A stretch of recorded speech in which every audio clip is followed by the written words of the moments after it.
در کالج طبی ناحیه باباجان غفوروف با ابتکار شورای حرکت جمعیتی وحدت ملی و احیای تاجیکستان در ولایت سوخت بخشیده به روز بین المللی عائله، روز جوانان تاجیکستان و روز وحدت ملی تحت عنوان ورزش قاصد صلح مسابقه ورزشی والیبال بین دانشجو دختران مؤسسه تحصیلات میانه و عالی کسبی ولایت برگزار گردید. در مسابقه دسته‌های والیبال بازان از 8 مؤسسه تعلیمی ولایت اشتراک نموده میان هم قوه آزمایی نمودند. چاره‌بینی در فضای دوستی و همدیگر فهمی صورت گرفته. اشتراکیان مهارت خوبی ورزشی و روحیه بلند همدلی را نشان دادند. غایه‌های ملی خود سیاسی وحدت آفرین پیشوای معظم ملت را هر چه بیشتر بین جوانان ترغیب و تشویق کرده باشیم.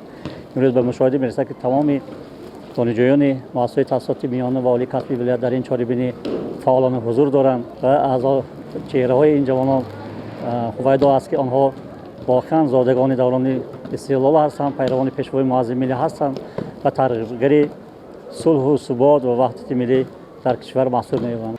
بازی والیبال از جمله نمودهای معروف ورزش به شمار می رود که در برابر رشد تربیت جسمانی، حسی همکاری، احترام همدیگر و متحدی را میان جوانان بخصوص بانوان تقویت می بخشد. در این نوع ورزش هر یک اشتراکچی برای موفقیت دسته مسئولیت خاصه داشته. تنها توسط همدیگر فهمی، دستگیری یکدیگر و روحیه دسته جوانان می توان به نتیجه های دلخواه نائل گردید. محض همین محیط دوستانه و صمیمی باعث می گردد که میان دانشجو دختران دوستی و رفاقت، احساس همبستگی و فرهنگ معاشرت نیک باز هم تحکیم یابد. در این مسابقه 8 دسته بهترین ولایت اشتراک کرده اند. مقصد از برگزاری مسابقه دوستی بین بانوان ولایت سوخت می باشد و اشتراک در مسابقه در پیش بوده که روزهای نزدیک چمپیونات جمهوری تاجیکستان باید به نمود والیبال بین بانوان در شهر ناحیه توبه مرکز می شود. دسته ولایت سوخت از داخل همین دانشجویان ما انتخاب میکنیم.